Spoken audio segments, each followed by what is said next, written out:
Olá, tudo bem com você? Espero que sim. Hoje, mais uma vez, volto aqui para trazer a você mais uma história inspiradora contada por mim, eu, Regivan, né? Estou aqui para pedir a você que assista o nosso vídeo, além de assistir, compartilhe, comente, ative o sininho, né? Se inscreva no canal, etc. E nos ajude a estar aqui. Semana passada eu só fiz 2 vídeos, estive em outras ocupações e não foi viável, né, eu fazer um vídeo, mas essa semana eu vou começar hoje. E é assim, né? É o que Deus permitiu, o que Deus tem para nossa vida. Então, hoje eu vou contar para você a história do sucessor de Moisés, que foi a última história que eu contei. Sabe quem é? Josué. Josué, ele aparece na palavra de Deus como alguém promissor, devido todo o trabalho de discipulado, né, que sendo discípulo de Moisés, ele faz parte da família dos Eframitas, né, da família de Efraim, lá de José, né, José, aí é o pai de Efraim, etc, chega toda a genealogia, né, a Elisama era pai de Nun, e Nun era pai de Josué, e Josué desde sua juventude estava acompanhando todo o trajeto do povo de Deus, desde o êxodo do povo de Israel do Egito, e todos os 40 anos no deserto ele estava na companhia de Moisés. A gente vê em algum momento que ele sobe, ele e Moisés, né, vai até um certo ponto com Moisés e está sempre ali, né, o acompanhando.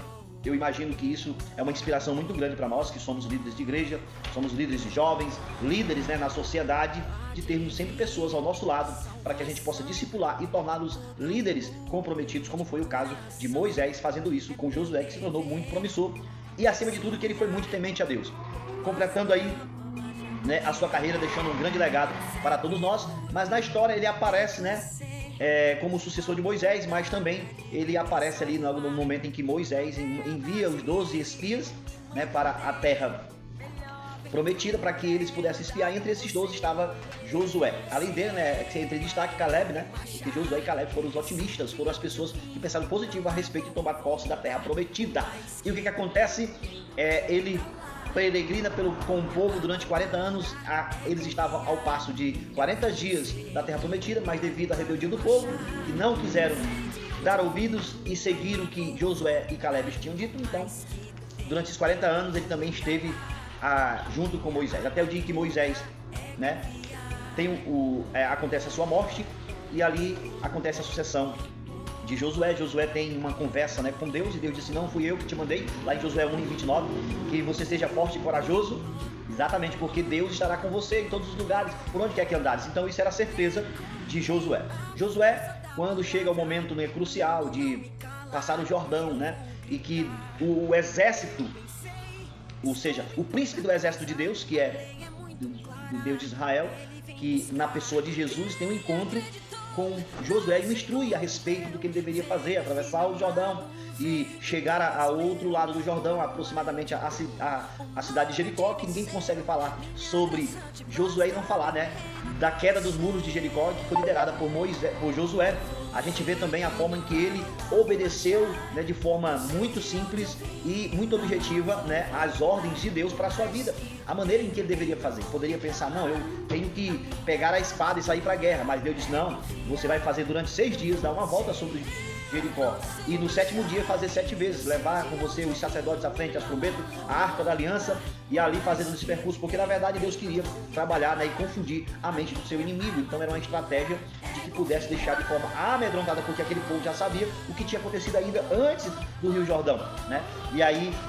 E como eles fizeram, como aconteceu, Deus fez prodígios, né, e maravilhas e milagres com o povo de Deus, atravessando o Mar Vermelho e saindo, né, e as pragas se caíram sobre o Egito. Então, o rei de Jericó estava muito temeroso a respeito daquilo que estava acontecendo, mas todo mundo sabe que, através da instrução, foi pedido de que eles somente na 7ª volta do dia 7, no 7º dia daquele empreendimento, eles gritassem, né, e os muros cairiam e a cidade seria entregue, como foi prometido a Josué. Fizeram, né, antes disso, Josué manda 2 espias para ir a Jericó, e eles conseguem, e aí quase é descoberto, é escondido na casa de uma mulher chamada Raabe. Raabe faz, né, esse pedido a eles de que fosse poupado, porque sabia que aquela cidade tinha sido entregue ao povo de Deus, porque sabia das proezas que ele tinha feito, né, no Egito e antes do Jordão. Então, assim, Raabe é salva, né, com seus familiares da maneira em que foi pedido, que fosse feito, e isso é maravilhoso, porque a gente vê a vitória acontecendo mediante as promessas de Deus na vida de Josué. Josué vive muito tempo ainda. Josué derrotou a cidade de Ai, mais 5 reis depois, e mais 7 reis depois começou a tomar conta, ou seja, tomar posse da terra prometida, como de fato foi prometido a ele. E ele divide, né, essa terra, dá herança às tribos de Israel, e também na última dividida de herança, né, ele dá a terra de Hebron a Caleb. Caleb foi um dos últimos a receber a herança entre o povo de Deus. E Josué chega no cúmine da sua história, né, ele fazendo algo muito interessante, que é fazendo, né, a exortação ao povo de Deus a observar, a obedecer à lei de Deus. E de antemão também deixa aqui registrado de que ele também chamou o povo a uma aliança com Deus.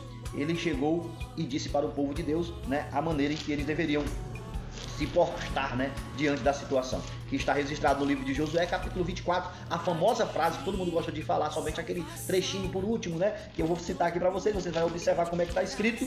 Eu sei que você conhece, muitos de vocês conhecem. Se você não conhece, você vai conhecer agora, que está registrado no capítulo 24, capítulo 24, verso 15 do livro de Josué, que diz assim, né, mas se vocês não quiserem servir o Senhor, escolham hoje a quem vão servir, e os deuses a quem os seus pais de vocês serviram, né, do outro lado do Eufrates, e os deuses dos amorreus em cuja terra vocês estão morando. Mas ele disse assim, ó, Josué, eu e minha casa serviremos ao Senhor. Foi o momento em que ele fez uma aliança com o povo, fez ali, né, um pedido ao povo de Deus: agora temam o Senhor, verso 14, né, e o sirvam com integridade e com fidelidade, joguem fora os deuses que os pais de vocês serviram do outro lado do Eufrates e do Egito, e sirvam ao Senhor. Ele diz, olha, vocês precisam servir ao Senhor, mas se vocês não quiserem servir ao Senhor, lida, isso é muito importante. A sua vida individual é muito importante a respeito disso. Ainda que muitos façam coisas erradas, decida você e sua família trilharem os caminhos que darão a vitória, né? Os caminhos em que Josué trilhou, a permanência da orientação de Deus ao seu lado, Deus sempre o orientando, Deus sempre ao seu lado. Exatamente isso Deus quer fazer para a sua vida. E no final das contas, você e sua família, servindo ao Senhor, terão proezas e receberão recompensas eternas. Faça essa entrega para Deus, né? Lembre-se de que você precisa viver nos conforme nas ordens de Deus, para que você, ao obedecer a ordem, outros, que você como líder, outros obedeçam ordens suas, e que, ao final de contas, pela obediência, você terá a permanência de Deus ao seu lado, e Ele lhes dará a salvação. Ore comigo para nós encerrar esse vídeo. Querido Deus e amado Pai, obrigado, Senhor, por essa história inspiradora do Josué, que assim como ele, jovens, homens de Deus, pessoas de Deus, tanto do gênero feminino ou masculino, tenha a plena certeza de que se eles forem corajosos e forem fortes, eles terão a presença e a permanência daquele que diz que estará conosco todos os dias até a consumação do século. Ele nos dará força, nos dará vitórias nesse caminho, nessa trajetória. Por isso confiamos nele, e pelo perdão dos nossos pecados oramos em Jesus, em nome dele. Amém.